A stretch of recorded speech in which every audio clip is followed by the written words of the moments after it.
નડિયાદની drug કંપનીના bank એકાઉન્ટને hack કરી તેમાંથી રૂપિયા 11 લાખની ઉચાપત કરવાના કેસમાં નડિયાદ પોલીસે એક મહિલા આરોપીની કલકત્તાથી ધરપકડ કરી હતી। નડિયાદ પોલીસ સ્ટેશનમાં ઉભેલી આ મહિલા આરોપીનું નામ છે રોશન આરા ખાન પઠાણ। 32 વર્ષીય આ મહિલાના લગ્ન થઈ ચૂક્યા છે અને તેણે 2 વર્ષની એક દીકરી છે, પરંતુ રૂપિયાની લાલચે ભરેલી આ મહિલાએ પોતાના પતિનું ઘર છોડી ગુનાનો રસ્તો અપનાવ્યો।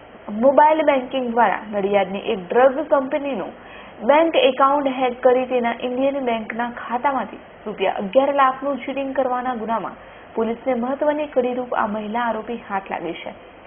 ડ્રગ કંપનીના સંચાલક દ્વારા ગત તારીખ 20 સપ્ટેમ્બરના રોજ નડિયાદ પોલીસ સ્ટેશનમાં ફરિયાદ નોંધાવી હતી।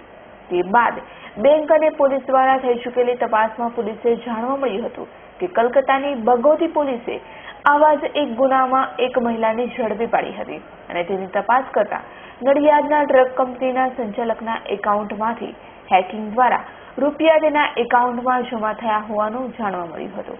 ફરિયાદી શ્રી સંજય કનુભાઈ પટેલ કે જેઓ સિવિલ રોડ ઉપર રહે છે, તેઓએ અત્રે ફરિયાદ આપેલી કે એમના ઇન્ડિયન બેંક એકાઉન્ટમાં એમના મોબાઈલમાંથી હેકિંગ થઈ અને અમુક ટ્રાન્ઝેક્શન અલગ અલગ જગ્યાઓ પર દિલ્હી, કલકત્તા એ રીતના થયા છે।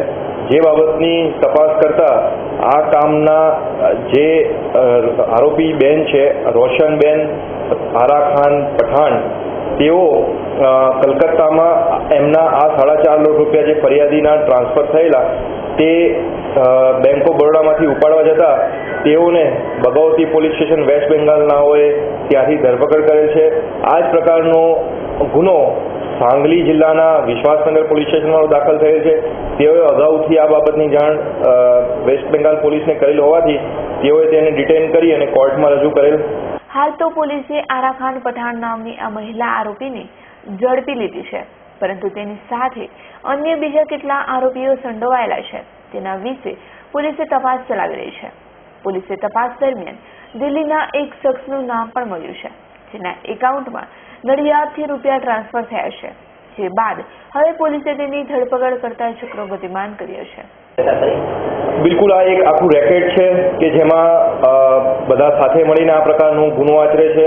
એમાં જે રોહન કુમારના નામે ICICI બેંક દિલ્હી ખાતે ફરિયાદી સંજયભાઈનામાંથી જે 3 લાખ રૂપિયા ગયા છે તે પણ એક એમાં સસ્પેક્ટેડ છે, અને બીજા આમાં મુખ્ય કોઈ સૂત્રધાર હોય કે જે આ લોકોના એકાઉન્ટમાં પૈસા ટ્રાન્સફર કરાવી અને પોતે પૈસાનો ગેરઉપયોગ કરતો હોય તેવું પણ બની શકે છે। એટલે એ તપાસનો વિષય છે, તપાસ ચાલુ છે, પણ હા અવશ્ય એમાં બીજા આરોપીઓ છે। એકાઉન્ટ હેકિંગનો આ કિસ્સો એ તમામ લોકો માટે આંખો ઉઘાડનાર કિસ્સો છે, જે લોકો મોબાઈલ બેન્કિંગ કે ઇન્ટરનેટ બેન્કિંગ કરતા હોય છે, પરંતુ અહીં કેટલાક પ્રશ્નો એવા પણ છે કે જેના જવાબો પોલીસે શોધવા જરૂરી બન્યા છે। પહેલું કે આ હેકિંગના ગુનામાં મહિલા આરોપી સાથે બીજા અન્ય કેટલા ગુનેગાર સંડોવાયેલા છે। બીજું, મહિલા પોતે હેકિંગ કરતી હતી કે પછી હેકિંગ કરવા પાછળનું મુખ્ય મગજ છે કોઈ બીજાનું। ત્રીજું, એકાઉન્ટ હેકિંગ કરનાર પાસે એકાઉન્ટનો પાસવર્ડ કેવી રીતે આવ્યો? આવા ઘણા પ્રશ્નો છે જેના જવાબો જાણવા પોલીસે કાર્યવાહી શરૂ કરી છે। નીરવ સોનીનો રિપોર્ટ, S9 ન્યૂઝ, ખેડા।